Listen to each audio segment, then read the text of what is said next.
Gather round me, children, I'll tell you the news. Don't worry about the names or dates, you already know it's true.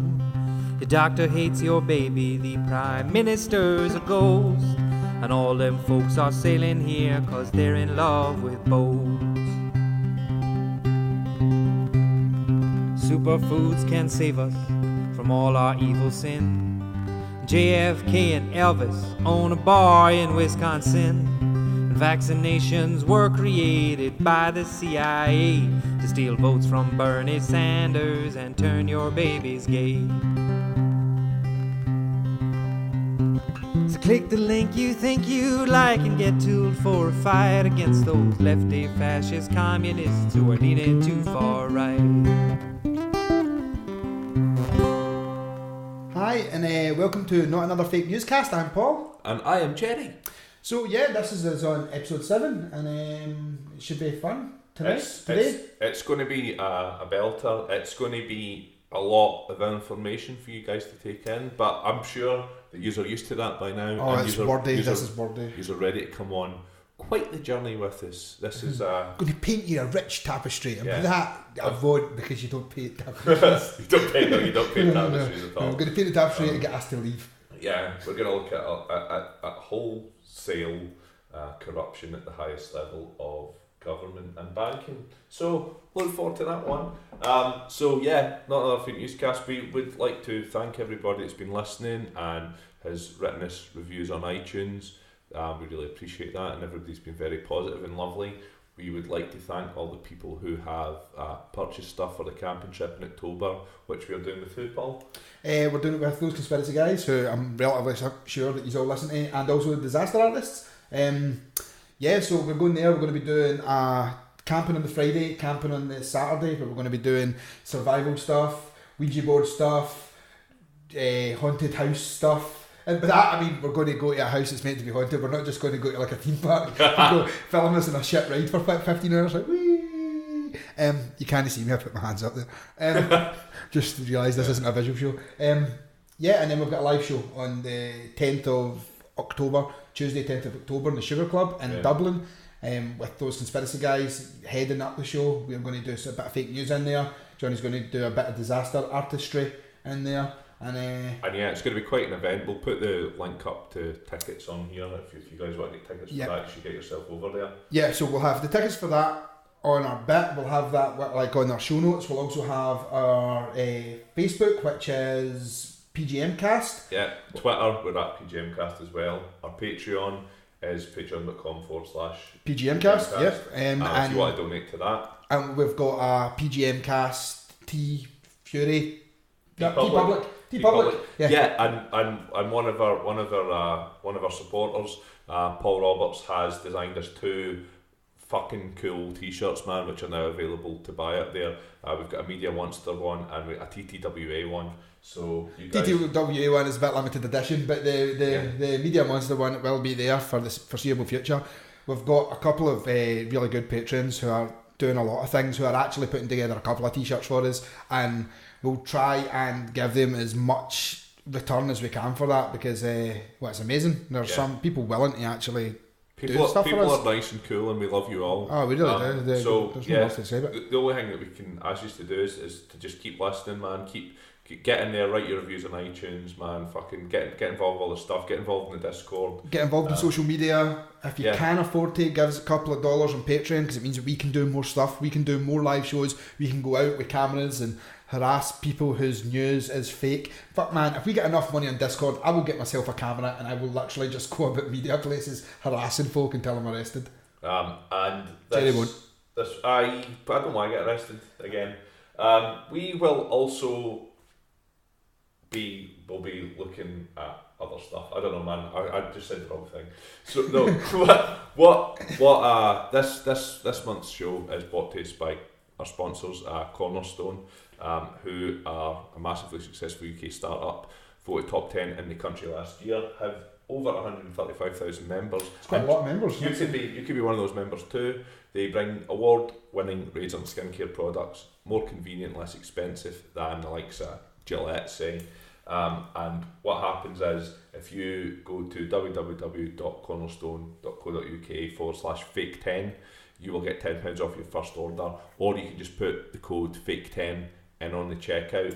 Go and have a look. We'll have the link up. Shaving cream or shaving gel. They give you a pile of razor blades, and you get an ergonomically designed razor stick hand unit. A razor stick. don't know what you call it, but you get to get your initials engraved in it as well. Yeah, they're cool, man. It's really smart looking stuff, and good quality products and stuff they send you as well. So definitely have a look at that, man. We swear by them. And not only that, but other big brands who I'm not 100% certain we're allowed to say cost fucking tons, man. Like Gillette, you mean? Yeah, like them. Yeah. I already said them. Alright, cool. Okay. Shows how much I listen to you, they're talking. Wilkinson Sword as well. They're less expensive, but also. But they're so expensive. More This is a much better way. I'm sure it's some kind of Japanese steel or something like that they use. By the way, that's. I'm sure I heard that in another podcast advert when I was listening to it the other day. Nice. So with that out of the way, I think we've covered social media, we've covered Patreon, we've covered our cornerstones, so that means that we get to jump right into our episode. Exactly. So, first and foremost, you've probably read the title, so this isn't going to fucking shock you, I've just realised. But the main component in this, the main company that we're looking at here is HSBC. Yeah, so they're Hong Kong Saving Bank. UK. Well, so this is the interesting thing. So HSBC, they're a UK based bank. They're registered in London. They're a global financial. You all know them. I mean, I would be very shocked if right now someone's just like HSBC who? Never heard of those big banking bastards with the red triangles. But yeah, we actually got. This story was brought to our attention by a guy called Nicholas Wilson, looking at his blog. He is Mr. Ethical on Twitter, and he has a blog under nicholaswilson.com. You want to have a look at his stuff because he's very interesting guy. He's not a fan of HSBC. No, he's not a fan of HSBC. He's actually in a previous life worked with HSBC. By that we mean he used to work for HSBC, not prior to being reincarnated. He worked for them, he worked alongside them, maybe in a subcontract. He was certainly affiliated in some way, shape or form with HSBC, and things went a bit pear-shaped, and ever since then he's been digging up and bringing the truth to the general public. Yeah, he has. He's a whistleblower, and he's done some fantastic work. We'll obviously, as always, we'll be posting links to all our sources. One of the things we'll post links to is his case against HSBC, which he won a $4 million payout to people who had been defrauded by the company. I believe he's still pushing for that number to increase because he doesn't think that it's fair. From the investigations that I've done over the last few days, I'd say that pretty much every person that's ever been swatted by an HSBC is possibly been fucking defrauded in some way, shape or form. But yeah, you should have a look at stuff. He ran as an independent MP against Amber Rudd in the most recent UK general election too, and there was a video which got a small amount of virality at the time where he starts to talk about HSBC in like a hustings, a local hustings or whatever, where members of the public are asking questions, the candidates are putting forward their views on things, and he starts to mention HSBC, and Amber Rudd, who I believe is Home Secretary at present, writes a little note and passes it to the guy who's chairing the meeting, and he gets shut down. Tell him to stop fucking mentioning HSBC. So yeah, we'll post the links up to all of that, and I want to thank Mr. Ethical, Nicholas Wilson, for being happy to let us sort of use his material as source material for this podcast. He's been very helpful throughout. So, if we're looking at HSBC first, let's for those who had listened to our last episode, we started with the Opium Wars, and I think that seems like a good place to start again. Well, exactly, yeah. So I actually had never even really considered what HSBC stood for, but turns out it stands for Happy Super Banking Co. No, it's not. It's not. Happy Super Banking Co. It actually stands for the Hong Kong and Shanghai Banking Corporation, and they were started in 1865 in Hong Kong in order to facilitate trade into China. So guess what they were involved with? Wait, so I can only presume that because this was a well-respected bank. Yeah. This was started by two upstanding, well-respected men. Oh, of course, yeah, of course. So the main guy behind HSBC was a dude called Thomas Sutherland, who was the superintendent of P&O. You know, like the ferry people. They used to do, so they've always ferried for about 200 years. Yeah, people, cars, opium. Fuck tons of opium. Yeah. So at the height of the opium trade, obviously you'll remember from our last episode that it was 5,144 tons per year of opium going from India to China. Give or take. So you can imagine how big the fucking Queen of Southampton was back then.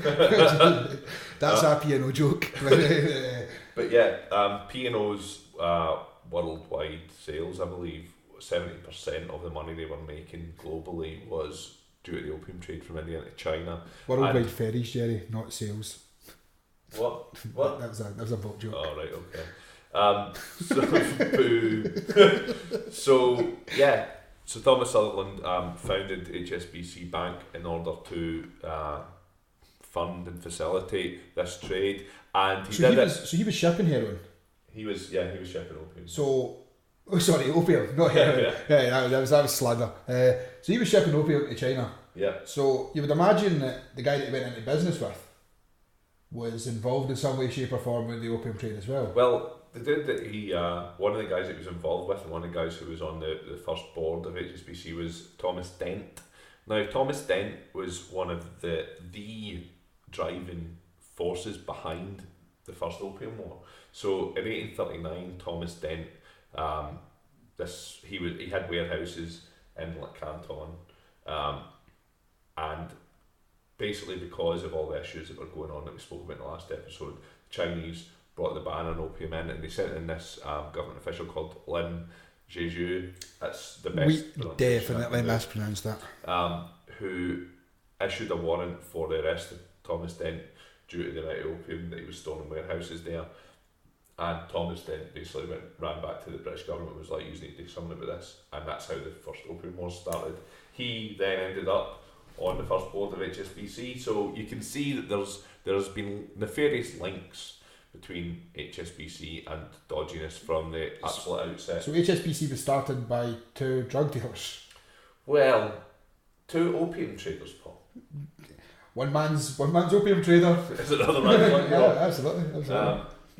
So that's the sort of that's the beginnings of HSBC. I actually would like to retract that, because in no way do I ever want to point out that like the CIA are drug dealers, because they seem to be involved from time to time with the opium trade as well. But I think they just cast a blind eye. That's involved. I said involved.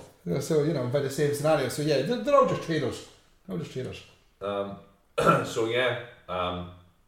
Now, much more recently than that, HSBC have been involved in some large scale scandals involving money laundering and also drug trafficking. But pretty much all large scale drug trafficking and money laundering, as far as I can make out.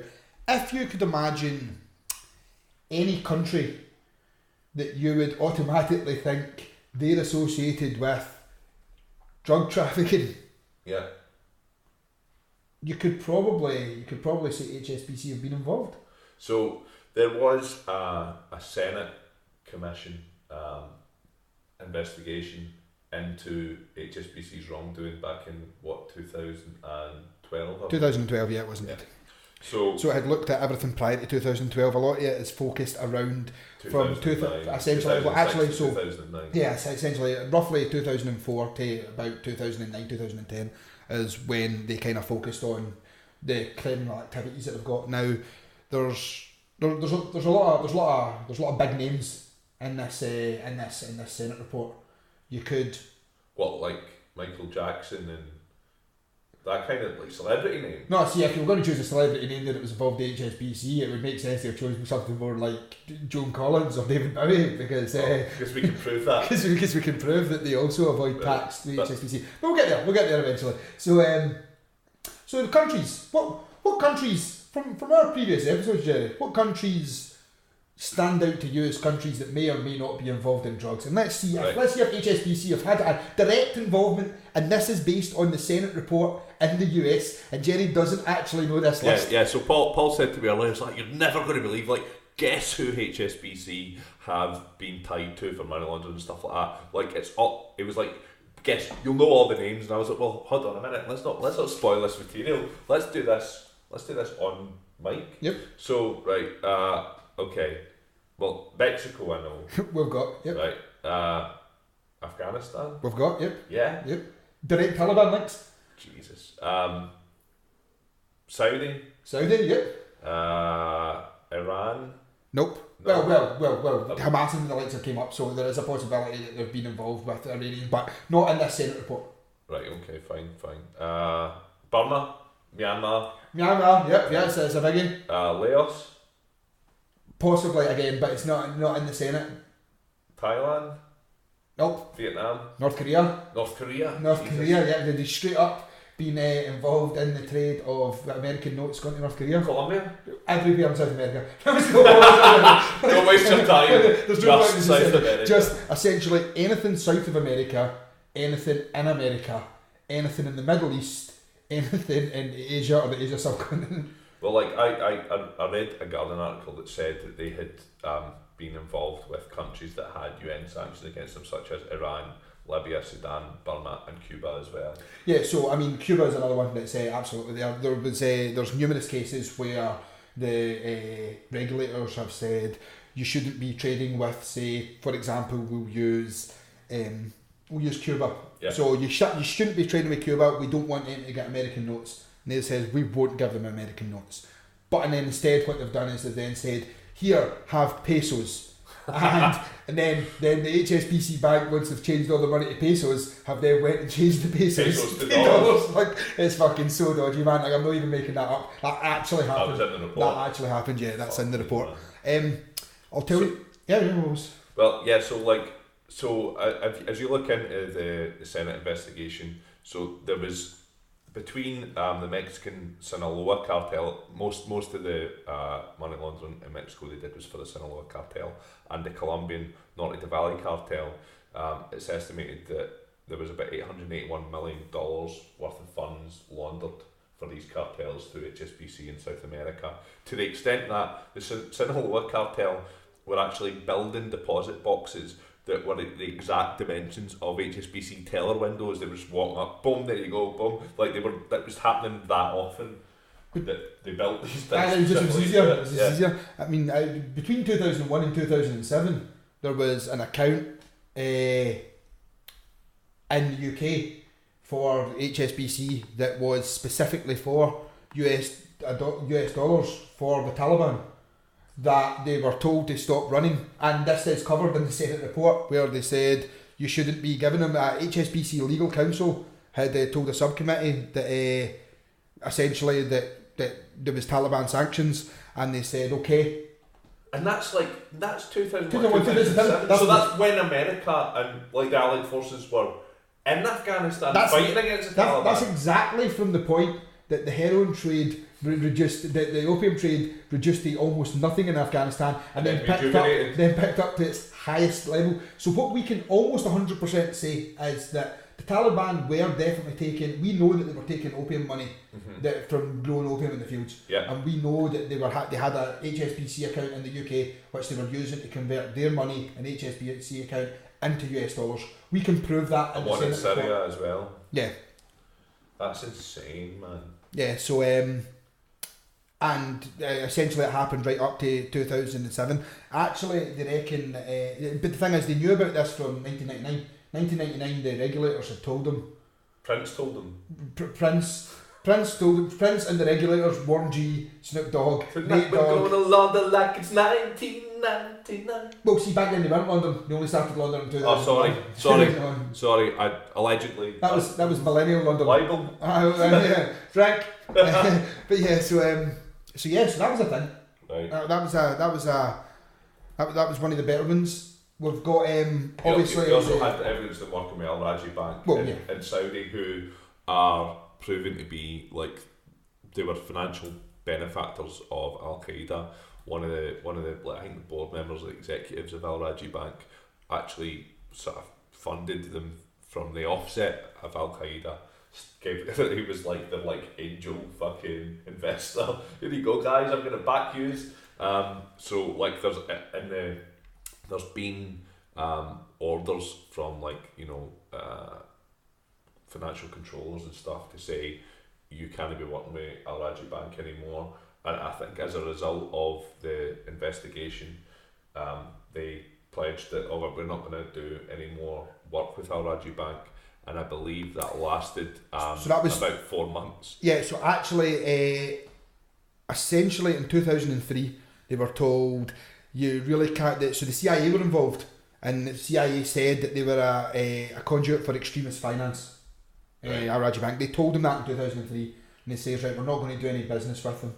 And then they continued to until 2010, because it's really, really difficult for you to stop doing business with somebody really quickly, as it turns out. Well, so one of the things from Nicholas Wilson, and the great thing about Nicholas is he's like ourselves, he has citations and sources for every claim that he makes.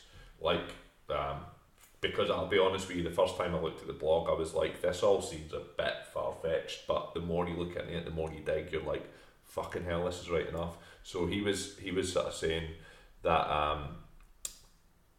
the Al Rajhi Bank sort of connection, the evidence emerged that after 9/11 that Al Rajhi Bank, some of its owners had links to finance organisations like Al Qaeda, as we've said, and HSBC announced internally that its affiliates should sever ties with Al Rajhi Bank, but then reversed itself 4 months later, leaving the decision up to each affiliate. HSBC Middle East, among other HSBC affiliates, continue to do business with the bank. So that's a direct lift from this Senate report. I'm going to tell you a cracking story from the Senate report. Right, go for it. So so over the course of 3 years, roughly, the HBUS, which is the United States wing of HSBC. So it's like Hong Kong Bank US or something? Yeah, so essentially you have all the regions. There's a HBUS, HBEU, HBME, etc. Do you know what I mean? So yeah. HBUS approved $290 million worth of travellers checks, US travellers checks, from a bank in Japan over the course of 3 years. And they were paid to Russian used car businesses. So essentially, they reckon that per day, I can't write, so every day there was roughly $500,000 to $600,000 worth of sequential travel checks with an illegible signature and an illegible counter signature came through, and they were approved every single day. Right, they were just going, no, that can't be Japanese. Sorry, Japanese. Yeah, looks alright. And then the money was paid into bank accounts in the Japanese bank that were owned by a Russian bank, where the travellers' checks were coming from originally, and they were made out to roughly 30 different used car companies, and at no point was anybody just like, these car companies are shifting like 600 grand's worth of cars a day. And the fucking, he's a used Bugatti salesman though. He only sells two. You know what I mean? It's good to see that capitalism's really gripped the ex-Soviet country. So what happened was HSBC then, fucking in the nicest possible way, got caught. So he went to the Japanese bank and says, can you tell us about these companies that are sending in the checks? And the Japanese bank said, no. So that's kind of where that left. No, as in we're not telling you, or no as in, we have no information on them at all. Because look, there's their names there. What's that say? I don't know. I don't know, it rained on it. It was raining in Japan for exactly 3 years. So so $290 million. Essentially what we're fucking saying is that Russian money was allegedly laundered by HSBC, knowingly so, because no one can make the kind of fucking mistake that's being made there. I mean, to understand, the checks were coming in denominations of $500 and $1,000. Yeah. For $500,000 to $600,000 a day.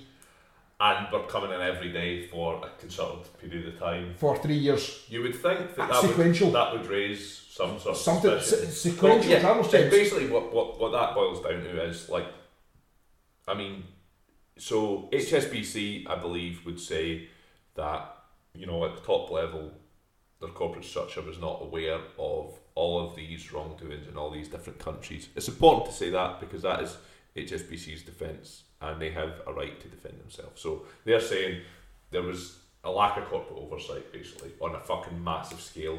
But like that the level of lack of corporate oversight here is unforgivable.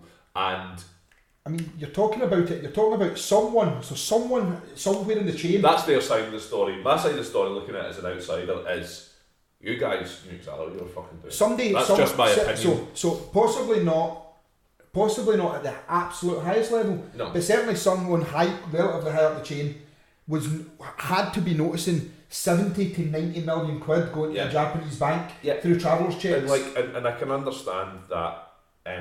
Okay, so maybe the people who are involved in Japan here, I don't know, like Yakuza, you could be talking about dodgy, scary people. In Mexico, certainly the cartels and whatever are going to be dodgy, scary people, but that's directly acted upon the tellers' instincts to, like, they should be jumping in. But when you have like $881 million worth coming from Mexico and Colombia over a concerted period of time, where you have that amount of money, 290 million worth of travellers checks coming from Japan, somebody at a higher level should be flagging it up and going, what the fuck is going on here? I mean, surely, like, so on the most basic, the essentially on the worst day, when there was the smallest amount available that was coming through, you had 500 $1,000 travellers checks that were sequential, that had both a counter signature and signature that were illegible every day coming through. And at no point, like, I mean, like, you would have thought that after maybe the second day, just be like, hold on a minute, these car salesmen are doing well. Fucking right. So given that we know what the Senate Commission found, and that it found wholesale massive money laundering that had connections to drugs, that had connections to... See, just the last one just quickly, I would love to just mention that North Korea is also one where 2.3 million was in North Korean accounts that were becoming US dollars, while there's trade sanctions put on North Korea. So North Korea aren't allowed to trade anything, but if North Korea have suddenly got $2.3 million worth of dollars, it's a lot easier for them to buy shit. Well, can turn a blind eye to you guys because you're mint it and we want your money. It seems to be quite a frequent occurrence that because I don't think in any of this time we've actually touched on the fact that they had a Cayman Island bank. So this was the Mexican drug cartel. So they a lot of the money that was coming in from the Sinaloa cartel was being moved straight to their Cayman bank branch. Imagine it was a big stone bank or like marble bank, with big doors, 15 employees, big bank vault. No employees, no offices. So nothing. No. So it was a bank in the same way that I have a bank in the Cayman Islands. yeah, pretty much. So although you don't have a computer that says you have a bank in the Cayman Islands, I guess. I've got a lot of fucking computers. I can make a computer. But they were mainly using the Cayman Islands bank to buy aeroplanes. I can't imagine what they were using them for. That's actually not even conjecture. They were using the Cayman Island bank to buy aeroplanes. That was an actual thing that they were doing. As always, all of this stuff that we are saying will have links and you'll be able to look at it for yourself. If you want, you can do what Paul did and read through the full fucking Senate report, but I wouldn't recommend it. No, I mean, like, the Senate report, it's a fair bit of reading. So we'll put up the Business Insider. There's the snippets of the good bits, if you will. It's got a great summary. And we'll provide that as well, just so it gives you a rough idea of some of the stuff. And like right now, page 10 that I'm looking at is actually talking about the totally made up Cayman Island location and the dodgy stuff that the Swiss banking area of HSBC were involved with, shifting tax for rich people. But so the Swiss thing is a separate entity, if you will, and I'm going to get onto that in a minute. But what I would like to bring to your attention is, so the Senate had an investigation, they did a report, they hauled people in there from HSBC. One of their director or chief executive officer, whatever, actually resigned in shame in front of this commission. Token gesture. Stab himself to the stomach with a sword. Harry Carey. But I guess you're probably thinking, or if you should be at this stage, well, you know, what happened? Well, what was the punishment?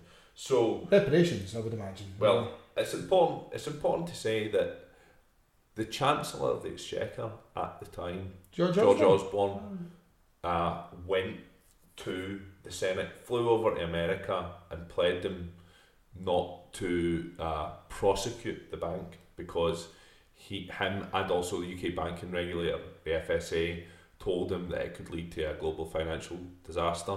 So this came out in 2016. He actually specifically said they're too big to jail. Yeah, they're too big. So essentially, at this point, we have now determined we are now in such. They wouldn't be able to build a prison big enough to fit them because they're so big. Because there's hundreds of them all over the place, especially the Cayman Islands. It costs more money.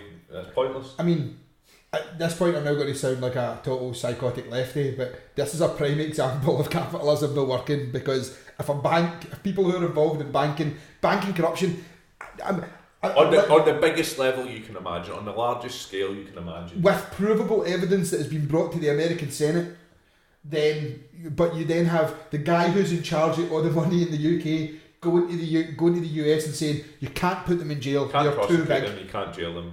You'll cause a global financial disaster and they're too big. So they're not accountable then, are they? They're not accountable. You have people what sort of message is that sent to the next person who's coming along to run that bank? You're telling him you can get away with this shit. Now they ended up paying a 1.9 billion fine.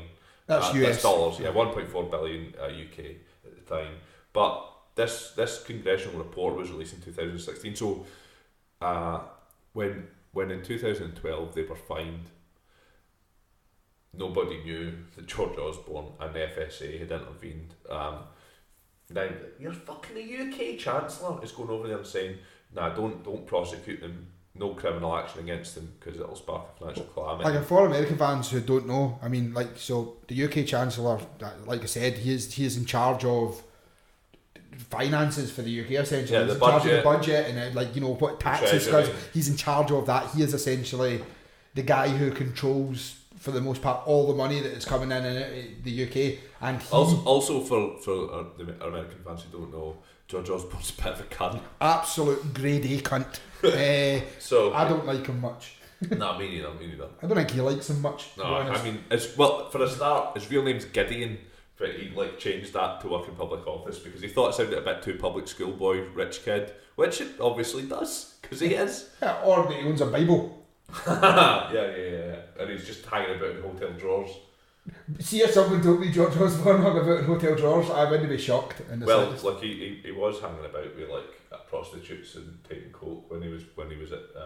We don't even need to say allegedly. No, it's fucking great. We don't even need to say allegedly. That's what happened. I can't remember if it was Oxford or Cambridge, but who cares? That's libel. Don't mind saying. London Club. It was a London Club member. I think that's Oxford. I think so. Cambridge is the other one, isn't it? Yeah. No, it's pig fuckers. The other arseholes. Yeah. Anyway, yeah. So you've got intervention from the UK government on HSBC's behalf there, and we'll post that article up there, and there's links to the congressional report and the letters and emails from George Osborne and stuff at the time to their US counterparts, which show you all of that. And that leads us quite nicely. That's what I was going to say. So have we got possibly then, so now we've had the UK government getting directly involved with HSBC and then being able to go under, one would then imagine that this is the only time that the UK government has got involved with HSBC. Or the only links that... No, you'd imagine that this was a purely above board business scenario where George Osborne was like, this is a big company that we would like to not go under, and there would be no other direct affiliation that would have gave him, I don't know, like a conflict of interest. Yeah, because private companies shouldn't be related to government. Especially in the UK. I mean, again, for American listeners, the way that it works in the UK is very different to the way it works in the US, where you can't really have companies directly affiliated. It actually isn't. It's just not supposed to be. Yeah, on the it's face of it. officially. All our lobbying and financial backing to the government is behind closed doors and covert. Yeah, we don't get to do it. We don't get to do it in the super fun way. You guys get to do it, which is just like fucking McDonald's hats and that one. But yeah, so we're saying that that's the only time that the British government involved in HSBC. No. Well, it's not about involvement. It's about there's a lot of cross pollination. There's a lot of people who have worked some sweet both HSBC honey for government and HSBC back and forth over the years, and at points and presently at the moment there are people who have held positions in government and HSBC at the same time. So surely you wouldn't have someone, for example, that was like directly involved with the Treasury, who then went to work for HSBC when the UK government started doing business with HSBC. Well, I mean, I would say the UK government have probably always been doing something. I know, but what I mean is like almost like official financial. You're starting with Michael Ellen. We have a whole list of people here, but Michael Ellen. So Michael Ellen was he was head of policy at Her Majesty's Treasury. He was also director of communications, so like the main PR guy at 10 Downing Street when Gordon Brown was a Prime Minister. So that also means he's fucking inept. So we're clear. Stop getting into his job. Because Gordon Brown's PR was fucking awful. Terrible. It's some of the worst PR terrible. ever had. He has been a senior official at Her Majesty's Treasury. After that, went back to the senior Treasury. Official, like in a vague job, isn't it? Yeah, I can't find anything that says exactly what he did, but he was obviously a high-ranking guy, civil servant within the Treasury, and he left that job to become head of public sector banking and government relations manager at HSBC. So, and I believe that's a UK-based role. So his job when he left government was to go to HSBC and to work with government. But before that, he was head of policy for the Treasury. So the guy who made the policy for the Treasury, and then he became head of the guys who sell stuff to the Treasury. Basically. Right. Yeah. That's seems like, obviously the Treasury need to take loans and stuff. Yeah, that's what I mean. When I say sell stuff, I mean sell their products in the form of loans, finance, and that type of thing. So you would imagine that he knew. He knows the inner workings of the system. Yeah, almost seems like he would be able to always give the deal that they're going to want to take every time. He definitely has insider knowledge and probably a lot of insider contacts. Now, there's nothing illegal about that. It happens all the time in business, but it's just essentially headhunted. Yeah, but also it makes business sense for HSBC to have a guy with that knowledge and give him a role there. Conveniently though, it did actually happen just after the British government shifted all their assets with HBOS. I believe HBOS was who they had all the assets with after 2008 when shit went real. When they sold them on. When they sold them on, it's essentially when he went into the role at HSBC, just like, they had... They sold them on at an undervalued price. So I think he would have actually been part of the government body that would have been involved with discussing that at the time, because he was part of them. So yeah, there's a few other people here. Is there one with like a totally stupid fucking name? Well, yeah, so I guess you're talking about Sherard Cowper-Coles. That's Sherard, that's Sherard, like, like a double Sherard. So you know how that name's Gerard. Yeah. But this is Gerard. Like, as in like the female Gerard. Yeah. This is Gerard and this is Sherard. Yeah. I believe he inspired the cartoon character Shearer. It was named after him. Because he's Shearer with a D. Yeah. Exactly. And I'm pretty sure she was a charity. I fucking love that joke. I'm quite happy with that. So anyway, tell us about Sherard. I hope he's got a double barrel surname. Cowper-Coles. Sherard Cowper-Coles. So Sherard Cowper-Coles was the British ambassador in Saudi Arabia. That is important for later, so remember that, chaps. And chapesses. Chapettes. 2003 to 2006, right?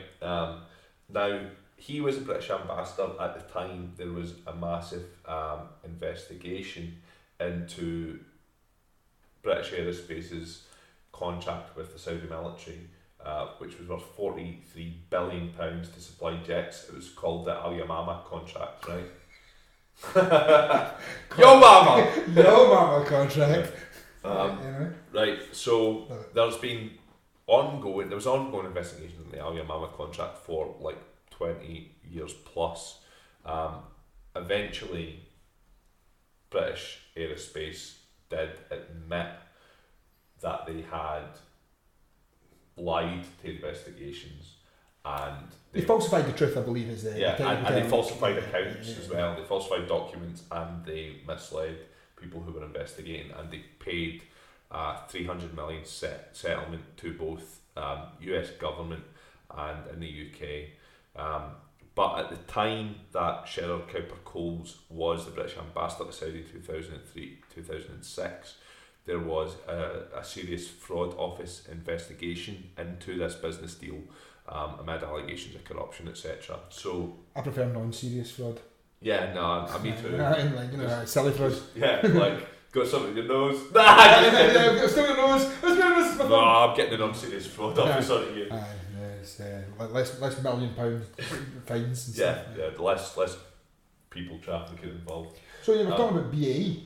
Yeah, right. So this serious fraud office investigation into that was ongoing at the time, and in his role as British ambassador, he stepped in and said, "Look, you should call off this investigation because we believe it's going to pose a threat to national security." Wait. So again, we have a British official stepping in when a company's getting looked at for fraud, and saying, "Can't look at this company for fraud because something bad will happen at the other side." A lot of money involved. Like I'd say, British Aerospace were, and I believe still are, the largest British business in Saudi Arabia, pulling in a lot of money. Like as we know, the UK is the second biggest arms dealer in the world behind the US. Punting them hundreds of fucking jets to kill Syrians with. And British Aerospace are the provider of much of that. So yeah, that's a relationship that you want to keep on a positive note, right? Well, we want to be buying more aircraft because it turns out if you don't buy aircraft, then you can't murder everybody else in the UAE that don't disagree with you. But his justification for quashing that investigation was that it could be a risk to national security. Again, remember that for later.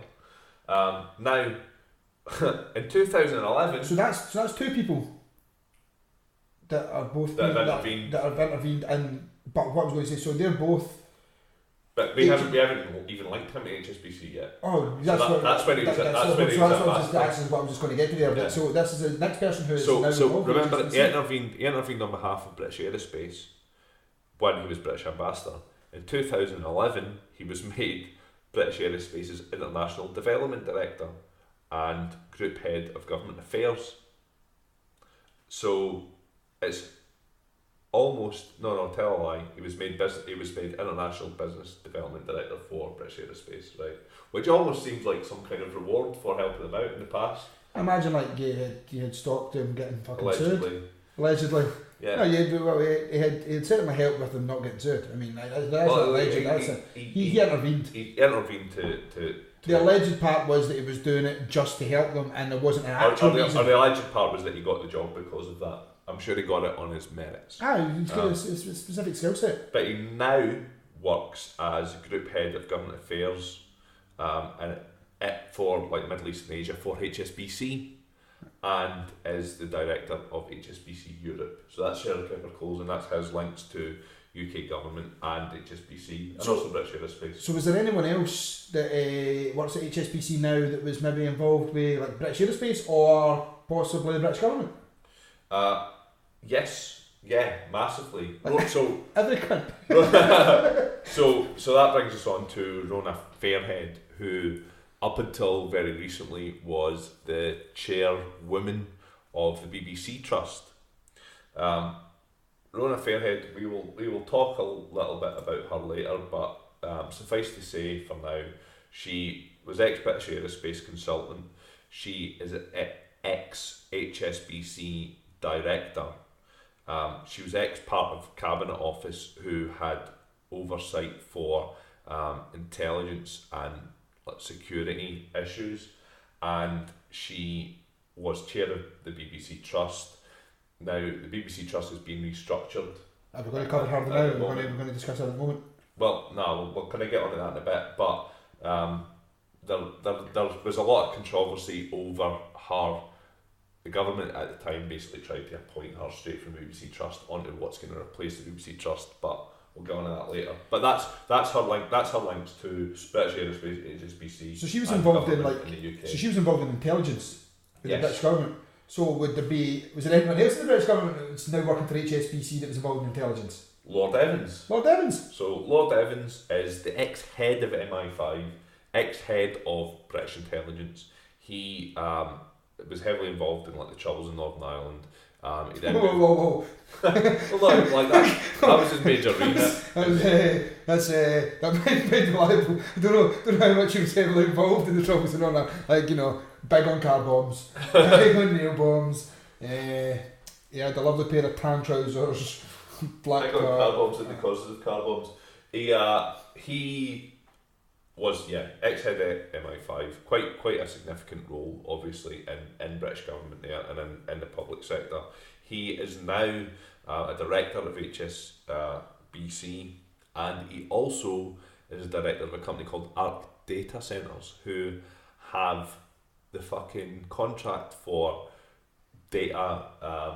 Actually, Paul, you explain this because you're fucking IT. So fundamentally, ARC data centres are mostly based in Wiltshire, but there's a few of them around the UK, and they are the locations which are used by a subsidiary company which him and a couple of other board members, who we will do in it, who will definitely be touching in another episode, because I am allegedly, not in my opinion, we'll go with, there's a whole lot of dodgy going on with them that I was looking at the moment, but I just don't have enough solid that I can actually do it in this episode, and it kind of goes off on a bit of a tangent from where we're going with all of this. But that subsidiary company, the Crown Data Centre, Crown subsidiary, is the company which works directly with the Home Office and stores all the government data. So essentially, the man who was in charge of MI5, the man who was the intelligence gathering man who was in charge of all the intelligence gathering men in the whole of the UK,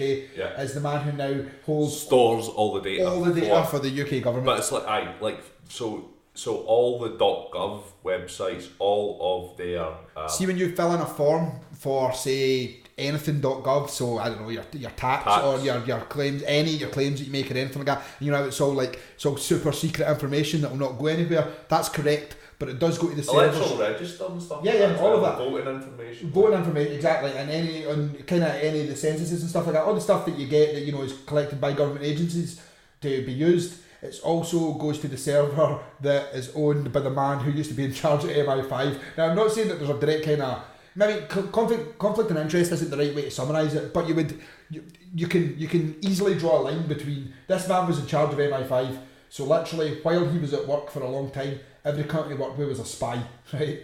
And now he has all the data, all of it. He has all the data. No, he's a director of a company that does ARC Data Centres. I believe they put the data in 2x2. I don't believe the ARC. It's actually 5 for non-kosher and 7 for kosher. That's actually what the Bible says for animals. Oh, right, okay, fucking hell. So that's number you notice. That's Lord Evans. So again, HSBC, currently a HSBC director of Arts Data Centres, previously ex-head of MI5, so that's his tie-ins with government. Oh, you also have Roger Carr, who was the vice chairman of the BBC Trust under Rona Fairhead. Jimmy Carr's dad? No, different. Alan Carr's dad. Oh, right, of course. That's not true. That's not true. His dad's a scout for Newcastle. By the way, it's not fake news. True as fuck news. TAFN hashtag. He is chairman of British Aerospace. Remember them from earlier? And was also vice chairman of the BBC Trust under Rona Fairhead. Between BBC, between the BBC, HSBC, British Aerospace, the British government, and the British Intelligence Agency, there is more incest than there is in Game of Thrones. Pretty incestuous, they fucking bang their way through each other like the Lannisters. Banging the Lannisters, yeah. You then have two more guys we'll get through quickly. Lord Janvrin, who is Deputy Chairman of HSBC, he is on the Intelligence and Security Committee of Parliament, which has oversight in intelligence activities. So it's kind of similar to the role that Rona Fairhead had when she was part of the Cabinet Office. So he's also in HSBC and in government right now, both things at the same time. And you have Lord Green, who he was actually the chairman of HSBC during the Mexican cartel controversy between 2005 2009. But he allegedly knew nothing about it because he was. No, of course not. Because he hadn't noticed that they had set up a secret subsidiary company in the Cayman Islands that didn't actually exist with any. But he thought that there was a building. But he was earning £25 million a year when he was at the height of his income. Actually, can I just say quickly, which is a bit off topic, but it's only because I found it out. See, Rona was making nearly £500,000 at the BBC. Like, so I just and that wasn't her only job. No, and not only that, she was in charge of. She was in charge of the committee that decided where all the money went from when they got in. They get about $3 billion in from their licensing fees. Do you reckon BBC do their bank with HSBC? I bet they fucking do. I almost guarantee it. We don't know this. That is a massive allegedly, but we will check that out. It's either going to be HSBC or Bank England. Or if any of you guys want to check that out and get back to us. And that'd be fucking amazing. See if any of you work at HSBC and know the answer to that, or at the BBC and know the answer to that. Just messages, and we'll totally not tell anyone who it was that sent it. But it'd be amazing if you knew that piece of information.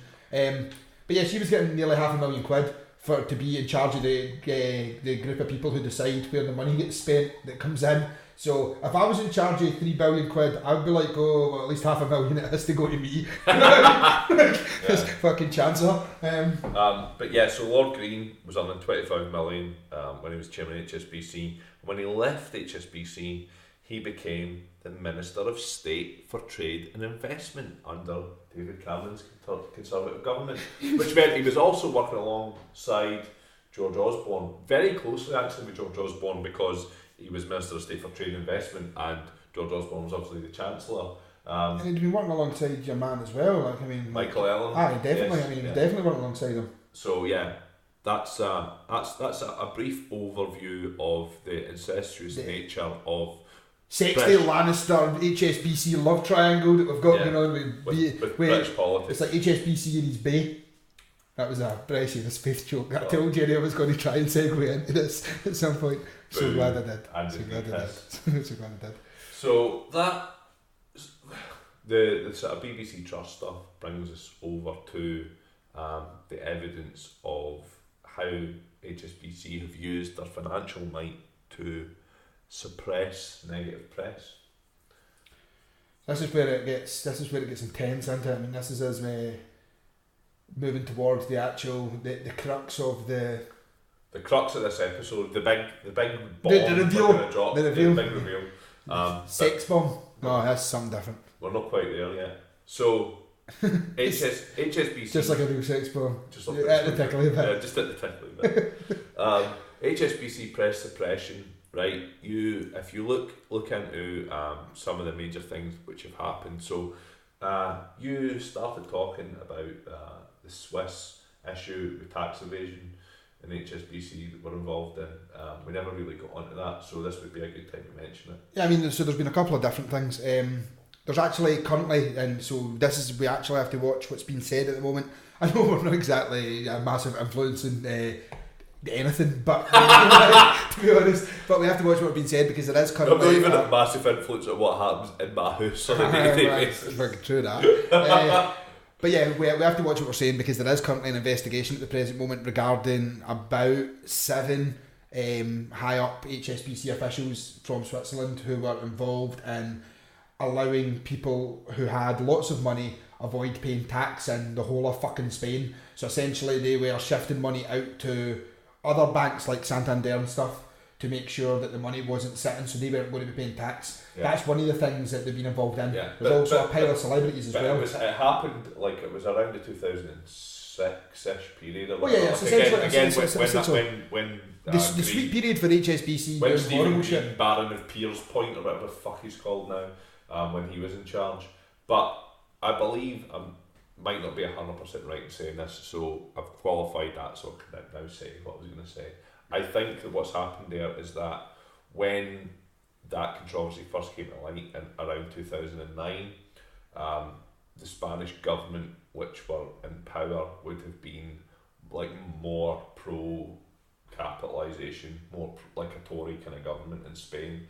What's happened is since then a more left-wing government has got in, and they are now sort of pursuing what happened there with an event, which you know is kind of normal. Like if you imagine Jeremy Corbyn was to get in a general election tomorrow in the UK, he would probably get some of the big fucking banking giants' feet up against the fire for the shit that they've done in the past and haven't really been punished for, because, you know, A, it would probably be quite popular by a large segment of the population, and B, you know, fucking people need to be held accountable. Well, I mean, as we also mentioned, they were also there was also a bit of controversy because there was famous people, like famous around the world people, like we've already mentioned, Joan Collins and David Bowie.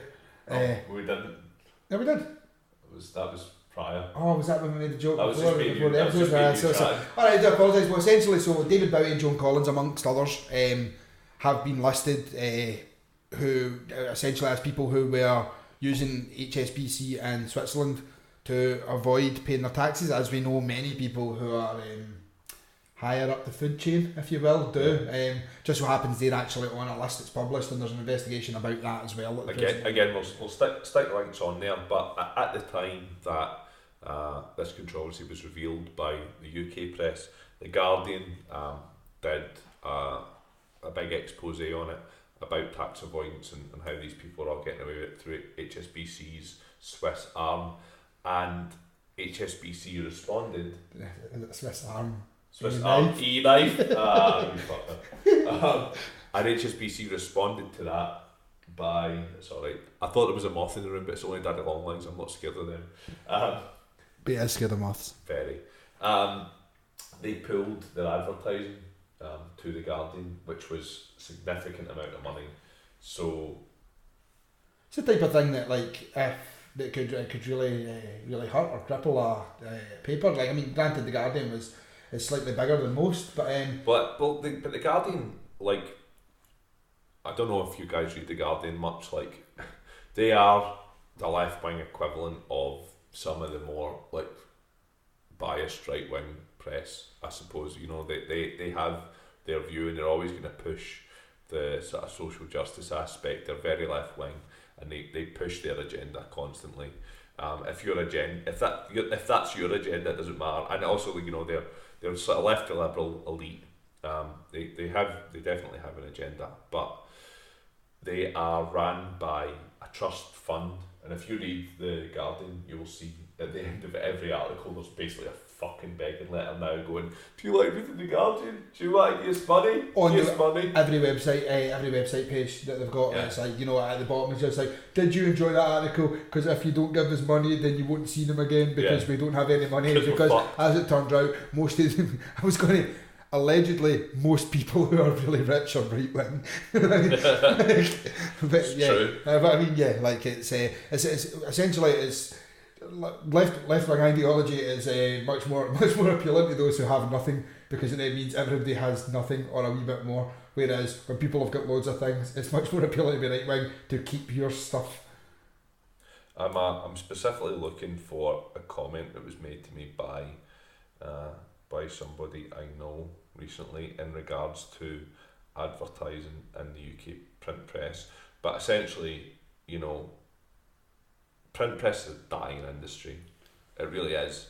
And they're looking for any revenue stream they can. HSBC, as you can imagine, pay a large chunk of money for advertising to newspapers, and without that money, it makes it very, very difficult for them to survive as newspapers. So I mean, the problem that you've got is we're here on a podcast talking about how old print press is dying, but things like podcasts and digital media are the reason for it. Do you know what I mean? Essentially, they are new media. Like, I'm not saying it's a bad thing. Fuck print press. They fuck things up for every day. They keep on printing lies. But But like if it's done, it's the same as anything else. If it's done right and if it's done with principle and whatever else, then and it works. But and you need to.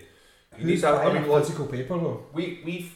I mean, even in the short space of time that we have been a podcast, we have had advertising offered to us and then pulled. Not going to name the company, but that did happen on the same day. We literally got given an advert, and then later on that day, they then pulled it because they were just like, no. Because essentially, we didn't. They were a subsidiary of a company who we had spoke about tax avoidance by in the past. And like in about the first 10 minutes of our first episode, so I think they went away and listened to us and went, "Yeah, we can't work with you." We've actually had another company who were going to sponsor, who we had approached to sponsor the camping trip, who also got back to us and told us that we weren't suitable to their ideologies because they were a family company. They were a family company, and we talk about politics and fake news and swear. Drinking that advertised beer. I think in the email they said that's a very interesting in quotation marks podcast you have there, which really made me laugh. Anyway, but yeah, like this guy who I know well, who works inside the UK press, said to me that they're desperate for advertising like no other time in their history. So that's the situation you've got there. So what the crux of what I'm getting at here is HSBC. Making that punitive decision against the Guardian. You have reported on things that we are actually doing, business practices which are morally questionable. Certainly, you are telling the public about them, and we're going to punish you for doing that. Now, from HSBC's point of view, I suppose why would they sponsor a business which is potentially going to take business away from them? But that gives you an idea of the kind of financial clout and the power that they have against the UK press. And if that doesn't illustrate it strongly enough, then we can look at Peter Oborne, who is one of the most well-respected political commentators in the UK in the past 20 years, I would say. And he was the political editor at the Telegraph at exactly the same time that the Guardian were reporting on HSBC's tax fraud, basically, or not tax fraud, helping with tax evasion. I am very sorry, I apologise that I misspoke. There was no tax fraud. So Peter Oborne ended up resigning from the Telegraph because he wanted to report on this tax evasion, and he fell out with the owners of the Telegraph. Remember who they are, Paul? Is it the brothers? Yeah. With the sex dungeon? We can't guarantee that they have that sex junction. Sex is anything. Can't guarantee they have a sex junction. Can't guarantee they have sex, to be honest. They definitely don't have sex with each other, allegedly. In my opinion. Yeah. But yeah, so he resigned from the Telegraph and he launched a quote, blistering attack on the paper's management and owners over its lack of coverage of the HSBC tax story, which he described as a fraud on its readers. The most sinister development is a direct quote from him, yeah. Which sounds fucking great. and he said that the distinction between advertising and editorial had collapsed. So, yeah, he described it as the most important conservative-leaning newspaper in Britain. He alleged the traditional distinction between advertising and editorial departments had collapsed because they should be kept separate, right? Editorial and advertising shouldn't ever cross because they have a massive conflict of interest. Well, yeah, I mean, the problem is it then becomes what we're going back to what we're talking about with US and lobbying and stuff like that. Yeah. Essentially, you have a massive conflict of interest when you are when you're a reporter. So as a reporter, you should be completely ethical, completely down the line, and you should only be presenting the facts in the story. If you can't present the facts in the story because you're like saying you're wearing like a McDonald's hat and like an Amazon t-shirt and stuff like that, it makes it really difficult for you to then report. And see, to be perfectly honest with you, man, fucking fair play to Peter Oborne. Like that is, he's ethical. Yeah, he's done the right thing. He's done the right thing. He's went, you know what? Fuck yous, I'm not playing this game. I should be telling my readers about what's going on here. You're not letting me because you're scared that they're going to like pull their advertising. So go fuck yourselves. I'm not doing this job. If I can't do my job right and properly, then I'm not going to do it for you. And actually, it probably creates a negative scenario for them because they've done that. He walks, and there's a lot of people who have interest in his thoughts, and then now a lot of people get shown because they then chase why he's walked, and they're going to then find out that that's the reason he's walked. You know what I mean? So essentially, it actually creates more negative press because it puts him into the kind of public spotlight as to him walking away. I look at it, right, and I just see it as another signifier of the gradual decline of any sort of negative... The capitalist West!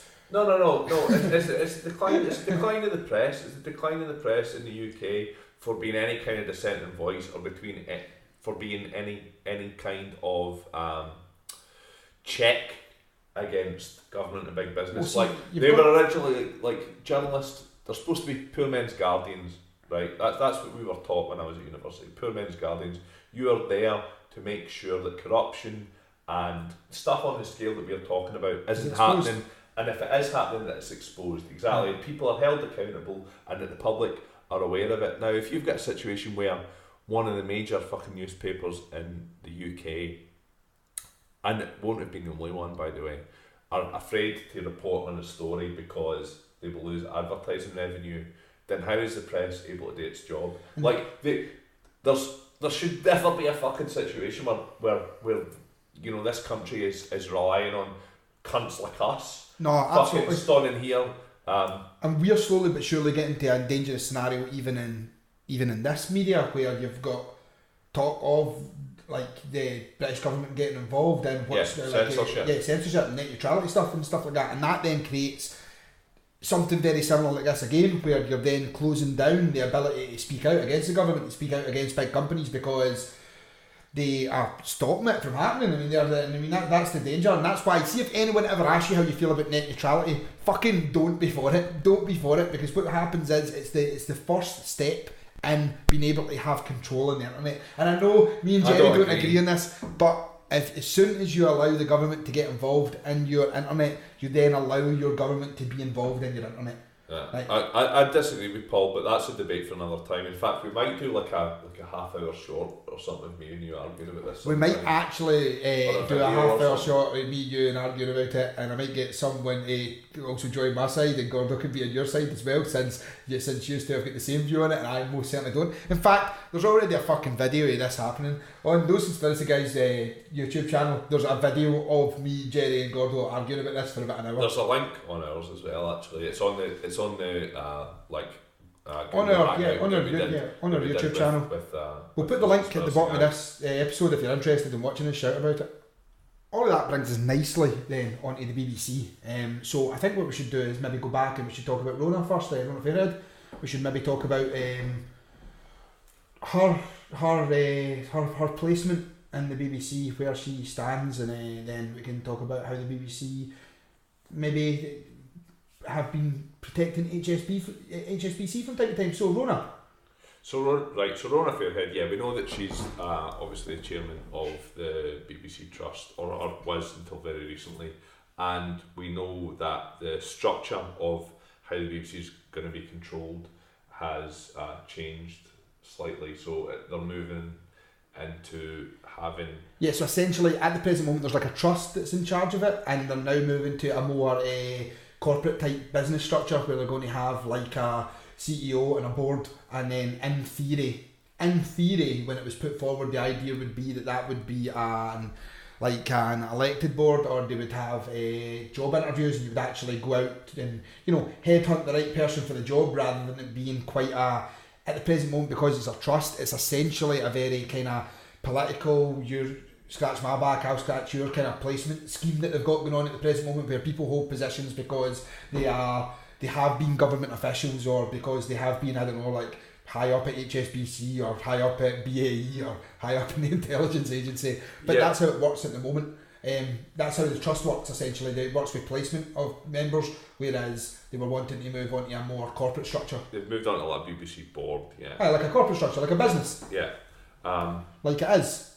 fucking business. And the people who are appointed on this board are supposed to go through a rigorous process. Yeah, essentially like I said, like a job interview almost. Essentially, they're chosen because they are bringing something to the job, and not because they were like the head of HSBC, so got given a cushy job at BBC, which was how it had worked in the past. Well, I don't know. Like that, I wouldn't want to go as far as to say that.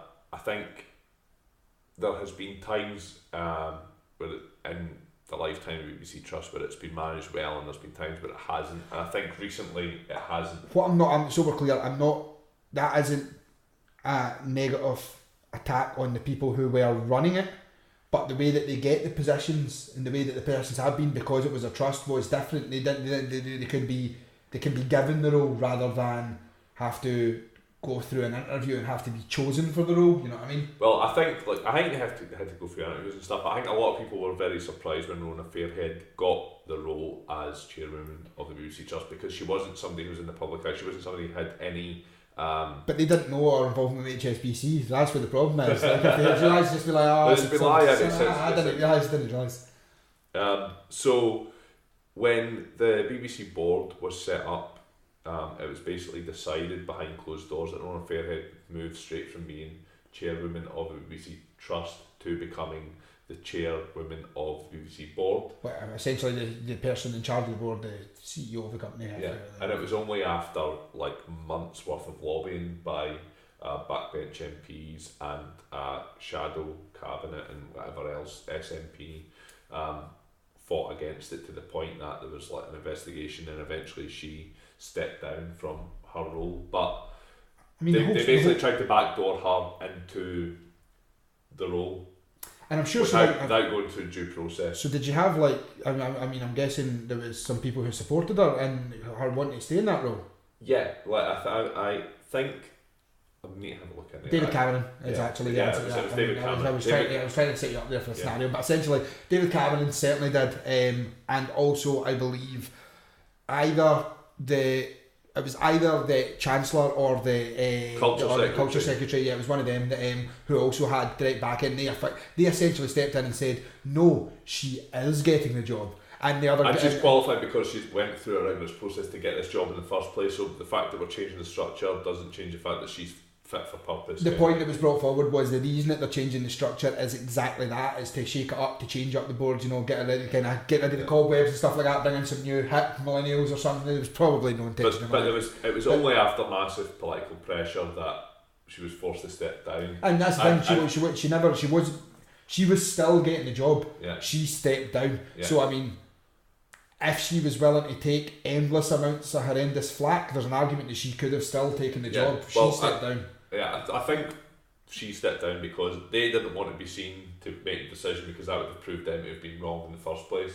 But for them to go, can you resign please, then it looks like it's been her decision. They save some sort of face in the public eye. And she's getting something decent on her CV, because then look through and it's just like BAE, Intelligence Services, HSBC. Oh, you get sacked for fucking BBC. Just like, I get sacked. So you've got that whole situation, and that raises a lot of questions as well, because the BBC are supposed to be our content provider, like everybody in the country pays for them through the licence fee, nod nod, wink wink, and they are supposed to provide an impartial service to the citizens of the British Isles, where if you have a situation whereby the government are just saying that's who we want to run the BBC Trust, we're going to take our pal from HSBC to run it and do the things that we want to do. They're not even pretending anymore that there's any sort of impartiality. Well, as I've always subscribed to, that, I mean, the BBC are essentially the... but they're being brazen about it. They're the propaganda wing of the British government, do you know what I mean? That's... Like, we will cover at some point the way that things like the Yes campaign in Scotland was done by the BBC. We can show with actual evidence that they were falsifying information, they were falsifying marches and parades outside. Interviews, yeah. I mean, to make it look like there was like lots more people there and stuff. Essentially, a lot of the stuff that they'd done with Theresa May during the election there, and what they had done during the Leave the EU campaign as well. But we can show during the Yes campaign as well that's what they'd done. And I mean, they were just acting as the political arm of the British government, and if they're appointing people who have already either been members of the British government, been involved with the intelligence agency, or been involved with the big banking and aerospace industries that are directly involved with the British government, then that's why they've got their fingers in that pie. I mean, that's the reason they've essentially taken someone and put them in that taken somebody position. who's going to represent their interests. Yeah, and that's why it's happening there, and that's never going to be a good thing. So that leads us on to the big fucking major headline of this entire episode, people. So at the moment, right, you have a situation whereby Theresa May was over in Saudi Arabia in May, I believe it was, to visit. Theresa May was in there with me. Yeah, she was, yeah. To visit with, Saudi officials. It was around the same time that fucking crash picture. When Trump was touching, when Trump was in Lord of the Rings. Yeah, when he was conjuring, the incubus and succubus and the devil incarnate. See, I thought he was talking Sauron. Oh, right, okay. Actually, I thought it was just a big Van de Graaff generator, and that's why his hair looked so fucking stupid. So when there was like a couple of Muslim fellas next to him with like hair sticking up in it. She went over, and basically, what it turns out, if you look at Mr. Ethical's Nicholas Wilson's blog, if you look at some of the links that we put up to the meetings and stuff that were going on, basically what's happening is Saudi Aramco, who are the biggest oil company in the world, basically, they are worth more than $2 trillion, and they're extremely rich. And Saudi Arabia has the second largest declared reserves in the world. The first largest is who, Paul? Do you know? Currently? Yeah. Is it Venezuela? Correct. So that's why there's a keep an eye on that, motherfuckers. So expect a lot of fake. Venezuela is going to get a boatload of freedom shortly, but that's a different episode. That is definitely an episode. That's an episode on its way, because nothing says freedom like a fuckload of oil. So what's happening is that Saudi Aramco are planning to float on the stock market, on oil. Which will be the biggest stock market flotation in the history of global economy. I mean, currently they're owned at the present moment by Saudi princes, essentially. Well, they are. I can glamour it, but it's the Saudi princes that own it, yeah. And that's why Saudi's first rich as a motherfucker, and second involved in all British and American politics and business. You know what I mean? Because they're so rich, because they have so much money in our economies. But so them floating it means the idea behind them floating it is that they want to diversify their economy. So they're floating, I believe, 5% of 5% of a bazillion quid. Yeah, which is on the stock market in order to raise capital for infrastructure projects in Saudi. And the thing is, that 5% will absolutely definitely increase once it's been floated, because if they're able to generate the money for it, like essentially there's a potential that once 5% is floated, they're moving it up to say 20% to make a fuckload of cash, because especially they want this to happen before Venezuela becomes an American territory, because as soon as America, because remember, and that's a bit off topic, but where it all kind of comes to head is, remember that the Vice President of the United States right now has said pretty much definitely that Mike Pence. Yeah, sorry, but I kind of presumed that everybody knew that. But not everybody in the UK knows who the fuck it is. He's essentially said that they won't allow Venezuela to be a dictatorship. They won't allow it. So in the event there is any danger of things not going the way that they want it to go, do you know what Venezuela should say? They should say, "None of your business, motherfucker." What the fuck's that going to do with him? Well, see, we're not going to allow them to be a dictatorship. They're not going to allow it. Yeah. Fuck you, America. We'll be a dictatorship if we want to be a dictatorship. Well, see, America says, no, you won't.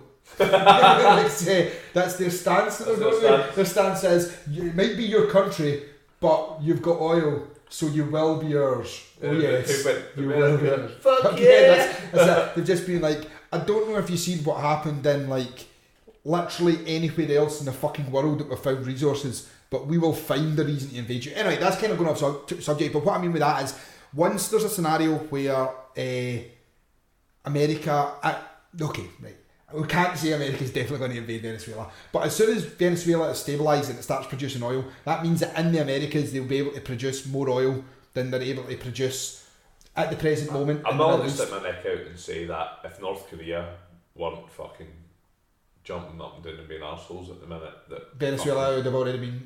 would already got a hefty dose of freedom. CIA would have visited just to CIA are there, man. Aye man, they're causing this. But anyway, that's both allegedly. That's both a conspiracy for definitely a different episode. But what we're actually getting to that is that once in the Americas they're producing that quantity of oil, suddenly the amount of oil that's going to be getting bought from Saudi dramatically decreases. So if they're floated and they bring in money now for their shares in their oil, that means that they have money that's like an asset of money rather than a lot of oil that are sitting on. Yeah, and they're going to use it to fund infrastructure projects. And they're going to have things, they're going to have things. Now,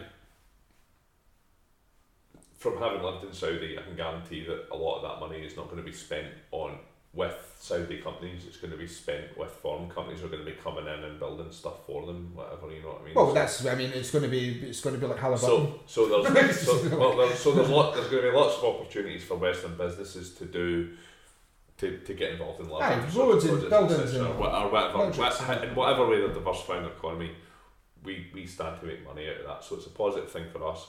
But so stock market's complicated shit, right? And it's not something which I have a massive amount of knowledge about. But in basic terms, the Saudi Aramco require IPOs to be involved in this, right? So is that me time to make an IPA joke? IPA? Hi, IPA, like from our other sponsor from this. Like from Beer 52. Absolutely, that's quality. Seamless. You see the way that happened there? That was a proper segment. Yeah. So just quickly, we have another sponsor, Beer 52, and Beer 52 essentially is an online craft beer company where you can you order a selection of 8 small batch craft beers and they get delivered to your door each month. You get a snack and you get a magazine. The magazine is 100 pages and it's stories about beer. Not stories about people drunk, but just stories about beer. And yeah, it's the most popular craft beer club in the UK. It's normally £24 a case, but if you use our code, which is fake news, yep, you get it for £5.95 just for the postage, instead of paying your first 24 quid and then it's £24 after that a month for a pale taste of beer. We have had said beer. I've had it twice now and it's awesome. It's good beer. If you're fortunate enough to get the Scandinavian beer, there is one called Ink and Dagger, and it's roughly about 1,000,000%. I think it's actually about 7% or something like that. But it doesn't taste like it. No, and you know you've drank it. And if you've listened to the last podcast, you'll hear that I've been drinking Ink and Dagger. That's Ink and Dagger, not Ink and Dagger. That would be a dagger from South America, and that would be used to Right, so back on subject. Not IPA, IPO. IPO, right. It's silly me. So IPO is an initial public offering, right? It's a stock market launch. Basically, it's when they float for the first time, and there are a number of banks who are involved in this IPO. And bet you can guess one. Yes, exactly. So I think JP Morgan are involved in it. A couple of other big American banks. A couple of other baddies. And there's like a bunch of Chinese banks because Saudi are actually they're hoping to pull a lot of Chinese investment through this IPO. But after Theresa May's visit, HSBC won the contract to be one of the 5 IPOs. So IPOs make a percentage of the stock float. So that's not related. Theresa May went over to Saudi Arabia, right? And Theresa May, who has no direct affiliation with HSBC, but its government doesn't have any. No, because we actually neglected to mention this, but Philip May. Philip May, what the guy who's works for a company that makes loads of money after companies that don't pay any tax in the UK, such as Amazon. Yeah, and also the guy who works for Capital Group, who are in charge of over $1 trillion worth. They're one of the biggest hedge funds in the world, and they own £1.5 million worth of assets. One of the first things that Capital Group did after Theresa May got into power was to invest in HSBC in Hong Kong and to offer their financial product, i.e. their hedge fund, through HSBC in Hong Kong. So they have ties to HSBC. So Theresa May actually does have active ties to HSBC. Yeah, through her husband. And there is various members on the board at HSBC who have been involved directly in government and government officials, and there's people in government officials who were involved in HSBC previously. Yes, and there's a guy who is ex-Saudi ambassador who is in charge of government relations in Saudi for HSBC. But all of this is just coincidence. It's all just coincidence, yeah. Did she touch a big glowing ball? I don't know what she had to go through to win this contract, but yeah, it's all up there. So essentially, the HSBC stand to make a percentage of the stock flotation, which is normally around 7%. So if they sell 7% to 5% to 3 trillion or something like that. Yeah. So if it's worth 100 billion, for example, they'll make 7 billion off that. So it's a big deal. It's a lot of money involved. So the type of money that HSBC have to pay in fines. Well, it's actually quite a lot more than they had to pay in fines. It's only 3 times as much. Yeah. Just over. That means you could get fined another 3 times for totally fucking over the world with random fraud. Now, so she visited Saudi Arabia, and the other guy who visited Saudi Arabia with her was the CEO of the London Stock Exchange, which is a guy called Sir Javier Rolet, I believe, or Roulette. I don't know if he's Dutch or French. It's like Moe isn't actually supposed to be pronounced Moe. Is it Moat? Yeah, because they're Dutch. Anyway, it was in. Steve Rowley. Snout, like wee fags. Happy rolling. Theresa May, London Stock Exchange Chief Executive, launched a charm offensive in Riyadh to woo Saudi ministers. Imagine a charm offensive after Theresa May. She's a fucking wet bag. I'm going to go and shower for 3 weeks. The only positive thing is that, you know, all of the Arabs who don't like speaking to women probably didn't realise she was one. No, and they were just like, that's a hardy man. And then after that they went out and fucking washed themselves in oil and rolled about in sand for 3 days. Was it relatively a handshake after that bloke who's in charge of the UK, wasn't it? How come that guy's wearing a tartan dress? Theresa May never wears tartan, fact. Yeah. How come that fucking dude was wearing high heels? So... You've lived in Saudi, you all know that's no how anyway, that's a different story. Yeah. Launched a charm offensive in Riyadh to woo Saudi ministers with the prospect of London hosting the upcoming flotation of Saudi state oil company Aramco, which is likely to be the largest of all time. So, this is the crux of the issue. If London hosts the float, the UK economy stands to make millions upon millions of pounds from the biggest stock float of all time. A UK company is already going to make circa 7 billion off of it, and which will always find its way back into the British economy through fair wages. Yeah, trickle down economics. We know it works. Yeah. We know it works. The London Stock Exchange are desperate to win this business because it's prestigious and because it seeks to make a lot of money. Of cash. Loads of cash. Seeks can make a lot of money. Now, you've got a situation where Theresa May is going into a meeting with the Saudi energy minister, who also happens to be the chief executive of Saudi Aramco, because energy in Saudi and Saudi Aramco are the same fucking thing basically. A guy called Khalid Al Fali. When she went there in May, the only businessman who was present at any meeting that she had with government officials was Javier Rowley, the head of the fucking London Stock Exchange, right? So that's how much worth we are putting into that as a country. That's how much it means to us as a country. We are going over there. We are trying to bring that business home to the UK. We sent the most charming of all the politicians to win the it. best one we could find. And we're talking about billions and billions and billions of pounds flowing out of the country. Now, given all that we know about HSBC and their dodginess and everything else and the corruption and the people who are moving between government and HSBC, we have also actually changed the law in the UK in the past month or two in order to facilitate Saudi Aramco to float on the stock exchange. So there have been rules in place for decades in London Stock Exchange in terms of the percentage that a company has to float of their company for it to be allowed to float. Yeah, essentially they were floating too little a percentage of the company. 5% is not considered enough. I believe they have to float at least 15% in order, something to do with someone holding too large a controlling stake in a country. So people could buy shares, but there's also the danger. There's a danger to do with the how much it inflates the worth of the company as well, because the amount of shares that you're selling and the amount of people that are buying the shares, and then suddenly if one share's worth like say 10,000 quid or whatever, then that means the whole company's worth like worth the universe price over. So they have to watch for that. Yeah, and those have been steadfast and have been held for a number of years. The London Stock Exchange, it was announced in the Financial Times a couple of months ago that they have bent the rules.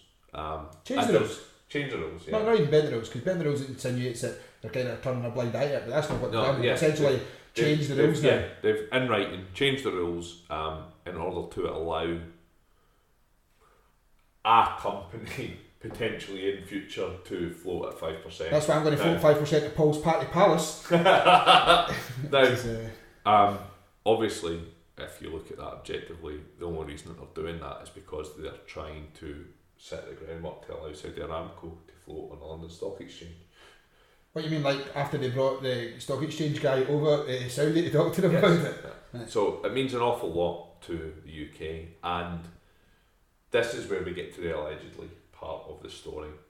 You'll remember that a couple of episodes ago when we were talking about terrorism, extremism in the Middle East, we spoke about a government report that had been commissioned into the funding of terrorism and extremism in the UK and where the sources of that funding were from, and how the Conservative government were attempting to quash that report. Well, it's been suppressed now since its release date for nearly a year and a half, since it was meant to be released in the middle of 2016. And Amber Rudd, the Home Secretary, made a final announcement in July that the report would not be released in full, that there would be a brief summary report released, and which has been released, which features no information really about where the funding is coming from.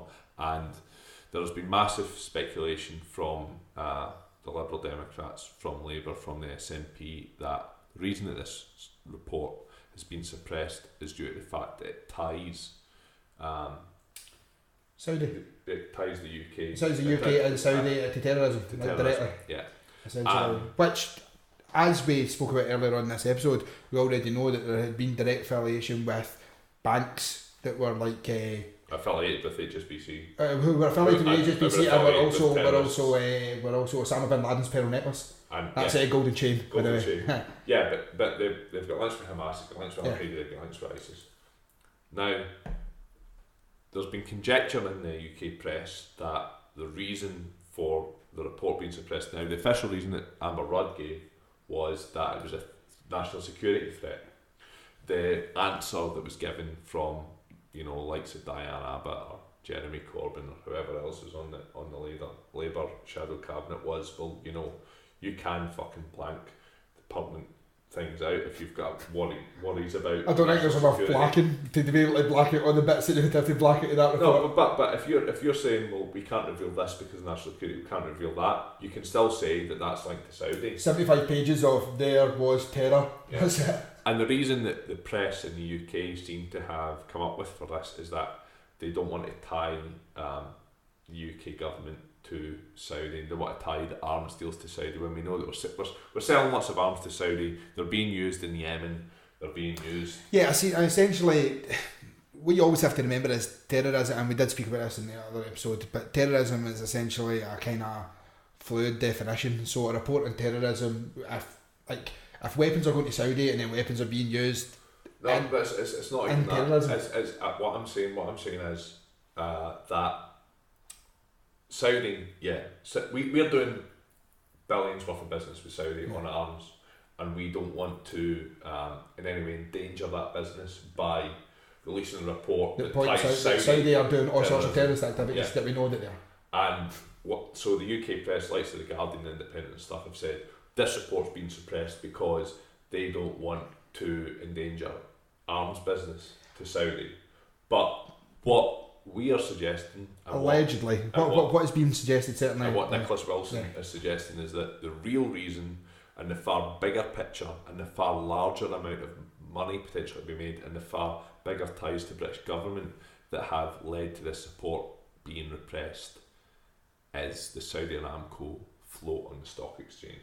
Mic drop! Boom! Ah! So essentially that's what all of this has been building up to. The idea that the reason it's being suppressed, the idea that all of this, the reason that the newspapers, the reason that BBC, the reason that everything isn't talking about it is because the genuine fear that it will cause problems with the... We'll lose the stock because we're in competition with Hong Kong, with New York, etc. America are even on record as saying that, on one of the articles that I was reading, one of the senators was saying, you notice that all the last few years worth of complete catastrophes that have happened financially have all happened in London. They're absolutely straight up bad mouthing London, the London Stock Exchange at the national press, and you've got leaked emails for Hillary Clinton and stuff during her time as Secretary of State.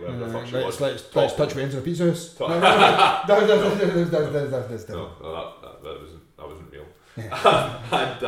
And talking about how they know that Saudi and Qatar are funding terrorism, but they're not prepared to say it on record because they are also trying to win this exact same business. You've also got the danger where people are wanting. There's a lot of talk in the kind of certainly the Eastern world and the likes with the danger of oil and stuff in America that they want to be moving to something like a Chinese currency or something similar as the main base currency rather than the dollar, and they want to be moving east rather than west as well. So there's a lot of competition at the present moment for where we're sitting. But the reason that it was necessary to bring in the sort of previous press suppression by HSBC etc. HSBC won mandate on 100 billion Saudi Aramco initial public offering. The only news source in the UK that reported it was Reuters, who aren't a UK news source. They're an international global press association. What they do is bang out news. Just bang out news. It's a total practical function. This is what's happening. That was not picked up by a single British newspaper. Type in HSBC Saudi Aramco into Google and you will get lots of business pages talking about it, but there's not a single UK recognisable news outlet. I think it's on the Daily Mail online, but if you look at the content of it, they've copy and pasted the fucking Reuters press release. The other thing as well, to put that into perspective, see a reasonable percentage of the stuff that you read in most of your newspapers, it comes from Reuters. Essentially, so see when you see something that's reported about in Africa, there's a high probability that that's a story that's been on Reuters that's then been picked up by the British press or similar. Do you know what I mean? Essentially from all around the world. Well, they've not even made an effort to I will change a few words here and make it look like we've done anyone. Just copy paste bang it in. Now again, that's down to lack of funding and people being over. No, that's not what I mean. No, I'm not saying even that in a bad way. I'm just saying that's Reuters is used. It's not like this is an under radar scenario where people are I'm not going to use. And Reuters are a reputable news source. For sure they are. But that's exactly what they are. They're like the news source. Do you know what I mean? Essentially, they're used by journalists. If you need, if you're a journalist and you get a job with Reuters, you're fucking laughing. I'm just going to be sent to places where there's things all the time. You're going to get decent money and stuff like that. So anyway, so that's kind of where we're coming. That's what we were shaping up for, and that's the mic drop, if you will. Yeah. No mention of the BBC. No mention on the BBC of anything about HSBC and winning this contract with Saudi Aramco. Very little mention in the UK press at all about the fact that we are vying to win the biggest fucking stock float of all my fucking time at the moment, and nobody's fucking tying their threads together and going, this is why we don't want to talk about Saudi Arabia and terrorism. So the thing is, see for our listeners in America, look through our sources here. There's lots of times that HSBC and the US come up and what they've been directly involved with in Mexico and stuff like that. For our friends and for our friends in America, you motherfuckers are trying to win this business too. Yeah. It's either going to be like almost everybody agrees it's either going to be London or New York. So either you guys are fucking know what to talk about Saudi being terrorist motherfuckers because you guys are going to float it, or we are. But imagine you sent your president to touch a big glowing ball, for example, not so long ago. Yeah, exactly. So Trump. So why do you think they were all at this Riyadh summit? Why do you think Trump and Theresa May and other world leaders were there? It's why do you think money. They're getting weapons and they're getting allowed to essentially persecute another fucking country in the UAE that is absolutely inhumane what they're doing? We covered that in another episode. Yeah. But yeah, I mean, like these are the reason that these things are happening. I mean, it's because they want to get this, and that's the story that we're bringing you today. Yeah. That's it. So, and we think it's a big story. We think it's important. So and share I hope it. You guys do. If you like this story, share it. Please let people know, or please fucking, even if you don't share us, just tell people about it. Make people aware that that's what's happening, because the news isn't. So if the news isn't, then it's up to us and you and people who have heard this episode and people who are following your man on Twitter, and you know what I mean. Like, that's what you want to have. We will, as ever, have all our links on our website. We will have everything in our show notes. Yeah, all our links will be there. All the links to the sponsors, to our social media, to the things that we're doing, Patreon, to our t-shirt, merchandise stuff, and to the sales for the tickets in Dublin, and also we will have links to Mr. Ethical's Twitter. But there's also an Amazon wish list of, there's a couple that are there, but essentially there is survival stuff and there is also food stuff that we're wanting to that we're going to make. I mean, when we're out on doing the camping stuff, we're going to make videos, we're going to make vlogs, we're going to have podcasts, and we want to make more content for you. And if you can donate for us to have some of that stuff there, we can make you more content, guys. And that's yeah. And we want to thank the people who have, like Christine, Tina, Laurie, like off the top of my head I can't think of us, Sophie, like all the folk who have all the people recently as well who are on the Discord chat who have said incredibly nice things about our podcast. It means a lot to us. And really does. And the people who have written really lovely iTunes reviews. I don't know who half of you are, but like they're like really nice. They make us smile. Like, yeah, I mean, genuinely, I actually take screenshots and send them to like Gerry and stuff like that when he's in the oil rigs to show him that there's people in America saying nice things about us. You know what I mean? Like, it's amazing. It's really good. It's really cool. So yeah, I think that's us for this evening. Yeah. So thanks again for listening. And remember, guys, don't bank with HSBC because they're assholes. Because the chances are they will defraud you. They will fraud you at some point. You'll take yours. You'll go out to give them your money, and you'll leave, and then you realise they took your fucking shoes. Oh, and also when you read in a couple of months' time that Saudi Aramco are floating on the New York or London Stock Exchange, remember that you heard it here first. Yeah, and also if this goes the way that like anything else has went with a couple of episodes, in the next about 5 or 6 days you're probably going to see stuff on like the BBC and stuff about this, because that seems to happen quite a lot. It's good crack. Right, yeah. So yeah, thanks very much for listening, and peace out. Yeah, bye. Thanks.